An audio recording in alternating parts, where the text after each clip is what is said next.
लेकिन इस बीच नेपाल में लैंडस्लाइड हो गया और उसकी वजह से नदी के अंदर 2 बसें गिर गई। लापता 65 लोगों में से एक व्यक्ति की मौत की खबर है। 3 को सुरक्षित हालांकि बाहर निकाल लिया गया। मदन आश्रित मार्ग पर ये दोनों बसें जा रही थी और बस में 65 यात्री मौजूद थे और अभी लोग लापता है।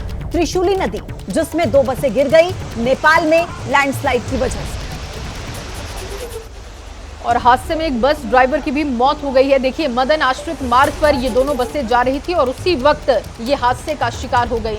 नेपाल में लैंडस्लाइड हुआ और ये बड़ा हादसा सामने आया है। त्रिशूली नदी में ये दोनों बसें गिरी, जिसकी वजह से बताया जा रहा है कि अब तक जो जानकारी मिल रही है कि 65 लोग लापता हैं। 3 लोगों को सुरक्षित बाहर भी निकाला गया है, लेकिन एक व्यक्ति जो कि इस बस को चला रहा था, ड्राइवर बताया जा रहा है, उसकी मौत हो चुकी है। 2 तस्वीरें आपको दिखा रहे हैं इस वक्त। देखिए, ये दोनों तस्वीर उस वक्त की है जब एक तरफ हादसा हुआ और दूसरी तरफ जब रेस्क्यू किया गया, उस वक्त की तस्वीर हम आपको दिखा रहे हैं।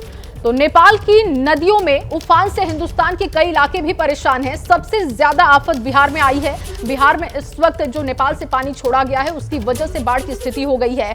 हाजीपुर की तस्वीर देखिए, सुपौल, गोपालगंज, मुजफ्फरपुर और इसके साथ ही रोहतास और मोतिहारी, ये इलाके ऐसे हैं जहां पर नेपाल की पानी की वजह से बाढ़ की स्थिति बनी है। और आप देख सकते हैं कि किस तरीके से वहां पर लोगों को परेशानी का सामना उठाना पड़ रहा है। चाहे आप हाजीपुर की बात कर लीजिए, सुपौल की बात कर लीजिए, कि ये वो इलाके हैं जहां पर हर साल नेपाल से जब पानी छोड़ा जाता है तो यहां पर बाढ़ की स्थिति हो जाती है। बाढ़ की चपेट में ये इलाके होते हैं और यहां तक लोगों की परेशानी बढ़ जाती है कि लोगों को अपने गांव और घर छोड़कर जाना पड़ता है, यानी कि लोग यहां से शिफ्ट हो जाते हैं। जब यहां से पानी कम होता है तो फिर लोग अपने घरों तक पहुंचते हैं। गोपालगंज की तस्वीर देखिए, सफर करने के लिए नाव का सहारा लेना पड़ रहा है। बिहार और यूपी के कई जिलों को बाढ़ ने अपनी चपेट में ले लिया है।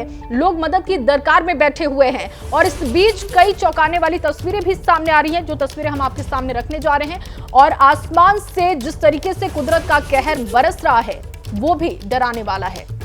यूपी और बिहार से आई ये तस्वीरें बाढ़ की हालात के साथ दूल्हे राजा के जज्बे को भी बयां करती हैं। जब सब कुछ पानी में डूबा हो, गमों का पहाड़ हो, ऐसे में कुछ लोग जिंदगी का बहुत बड़ा फैसला कर रहे हैं। यूपी में बाराबंकी, सिद्धार्थनगर हो या फिर बिहार का गोपालगंज, कुछ लोग नाव पर सवार होकर ही बारात ले जा रहे हैं। तस्वीरें गोपालगंज जिले के माजागढ़ थाने के भृगुन राउत टोला गांव की है।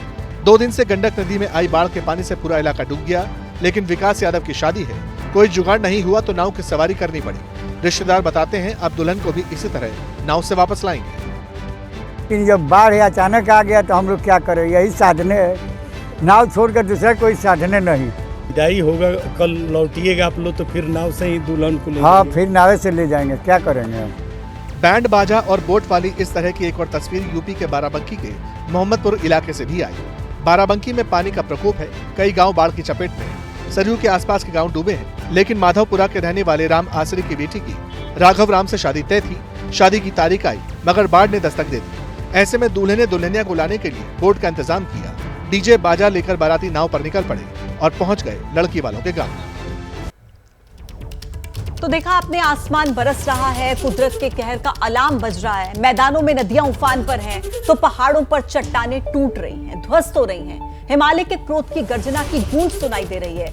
उत्तराखंड में एक के बाद एक लैंडस्लाइड की दिल दहला देने वाली तस्वीरें सामने आ रही हैं और आपके टीवी स्क्रीन पर है। चमोली, चंबा, जोशीमठ, ऋषिकेश, किस तरीके से पहाड़ी राज्य उत्तराखंड में लैंडस्लाइड की वजह से लोगों को दिक्कतों का सामना करना पड़ रहा है, वो आप इन तस्वीरों में देख सकते हैं। आवाजाही के रास्ते को रोकना पड़ रहा है। जैसे ही घड़ी का काटा दोपहर 2:30 पे आए, बबीता जी का दिल सास बहू साजिश के लिए मचल जाए।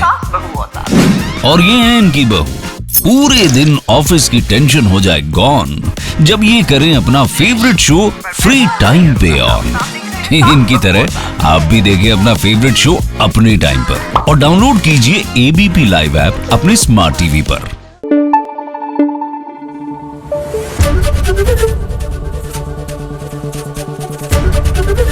एबीपी न्यूज आपको रखे आगे।